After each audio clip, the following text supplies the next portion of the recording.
में जहां 8 जनवरी से लेकर 25 फरवरी तक मनरेगा बचाओ संग्राम चल रहा है। आज कांग्रेस के जिलाध्यक्ष, सांसद और सभी लोग यहाँ कांग्रेस के कार्यकर्ता, पार्टी के सभी लोग मौजूद हैं। आज हम जानते हैं कि मनरेगा बचाओ किस लिए हो रहा है, क्योंकि धरना प्रदर्शन भी होगा और प्रेस कॉन्फ्रेंस भी चल रहा है, राष्ट्रीय स्तर पर चल रहा है। आज हम जानते हैं, हमारे साथ मौजूद हैं जिलाध्यक्ष काजी सुहेल अहमद साहब। सर, बहुत बहुत स्वागत है आपका। सर, ये मनरेगा बचाओ क्या है और क्यों? देखिए, 2004 के चुनाव में हमारी नेता श्रीमती सोनिया गांधी जी ने देश की जनता से ये वादा किया था कि अगर हमारी केंद्र में सरकार बनी तो हम गांव में रहने वाले गरीब को काम की गारंटी देंगे, उनको रोज़गार देंगे, और अगर हम उनको रोज़गार ना दे पाए तो हम उनको रोज़गारी भत्ता देंगे। 2004 में देश की महान जनता ने कांग्रेस पार्टी को जनादेश दिया। मनमोहन सिंह जी के नेतृत्व में कांग्रेस की सरकार बनी। तो 2 फरवरी 2006 को केंद्र सरकार ने हमारी नेता श्रीमती सोनिया गांधी जी की अगुवाई में प्रधानमंत्री श्री मनमोहन सिंह जी के नेतृत्व में एक अधिनियम बनाया, एक कानून बनाया, मनरेगा, महात्मा गांधी राष्ट्रीय ग्रामीण रोजगार अधिनियम, जिसके तहत सबको गांव में रहने वाले हर गरीब वर्ष में कम से कम 100 दिन काम का अधिकार दिया, और अगर काम न दे पाए तो उनको बेकारी का भत्ता देने का एक प्राविधान बनाया गया। प्रधानमंत्री कह रहे हैं कि हम 100 के वजन 125 दिन कर दिया है। देखिए, हमारी बात पूरी हुई। उसके बाद जब यह अधिनियम लागू हुआ तो गांव में बहुत विकास, लोगों को काम मिला। तमाम लोग जो दिल्ली, मुंबई चले जाते थे वो अपने गांव पे रहने लगे। एक परिवार में अगर 4 लोग हैं और चारों लोग काम करने लायक हैं तो उनको गांव में ही काम मिला। 4 लोग 250 रुपये की हिसाब से 1000 पर डे की उनकी आमदनी हो गई। और गांव में विकास, आज जो गांव में नाली दिख रही है, खड़ंजा दिख रहा है, इंटरलॉकिंग दिख रही है, ये सब मनरेगा की देन। केंद्र सरकार या प्रदेश सरकार जो ग्राम पंचायत की निधि में 8 या 9 लाख रुपया मुश्किल से आता है, उसमें से 7-8 लाख रुपया प्रधान का वेतन, रोजगार सेवक का वेतन, अगर शौचालय है तो उसके सफाई कर्मी का वेतन में 7-8 लाख रुपया निकल जाता है। 1 लाख रुपया बचता है। तो 1 लाख रुपये में कोई काम नहीं हो सकता।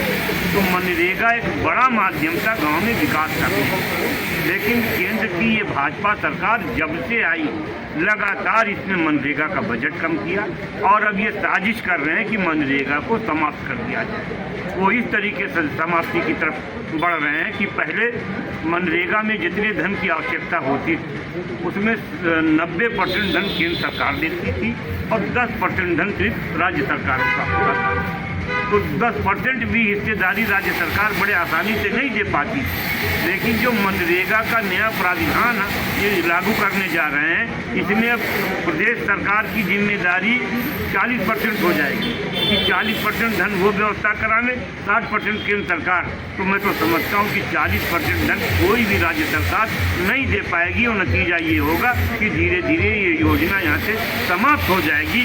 उसके विरोध में हमारी कांग्रेस पार्टी ने ये निर्णय किया है कि हम गांव में रहने वाले गरीबों की लड़ाई लड़ेंगे, हम मजदूरों की लड़ाई लड़ेंगे। उसके लिए आज से हमने मनरेगा बचाओ संग्राम के नाम से 45 दिन का अभियान शुरू किया है। आज हम सिद्धार्थनगर मुख्यालय पर महात्मा गांधी बापू के चरणों में बैठ के उपवास कर रहे हैं, और आज हमारा ये प्रतीकात्मक विरोध है। कल से हम पूरे जनपद में गांव-गांव न्याय पंचायत स्तर पे हम मनरेगा बचाओ संग्राम अभियान के साथ श्रमिकों के बीच में जाएंगे। और इस कार्यक्रम के लिए हमारी उत्तर प्रदेश कांग्रेस कमेटी ने हमारे जिला कांग्रेस कमेटी के महासचिव राजन श्रीवास्तव जी को इस मनरेगा महासंग्राम का कोऑर्डिनेटर बनाया है। वो भी हमारे बीच में है।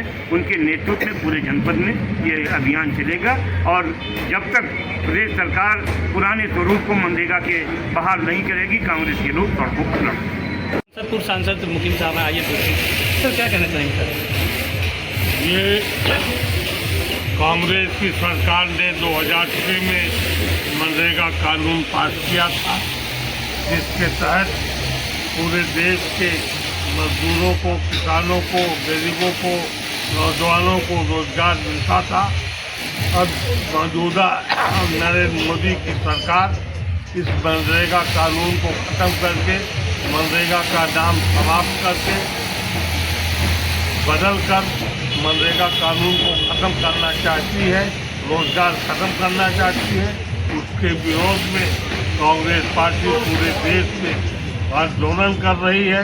उसी के क्रम में आज हमारे ज़िले में सिद्धार्थनगर में भी मनरेगा बचाओ कार्यक्रम का आंदोलन उपवास के तहत हम लोग आज कर रहे हैं, जिसको लेकर पूरे जनपद में, पूरे प्रदेश और पूरे देश में ये कार्यक्रम चलेगा। और हम मजबूर करेंगे भारतीय जनता पार्टी को कि मनरेगा कानून को वापस लावे और मनरेगा महात्मा गांधी का नाम जीवित रखें। तो ये हमारे साथ बात कर रहे थे पूर्व सांसद साहब और अहमद अध्यक्ष।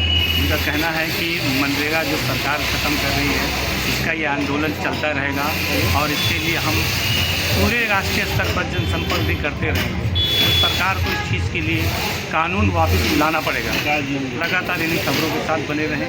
Zafar Siddiqui, voice of news 24।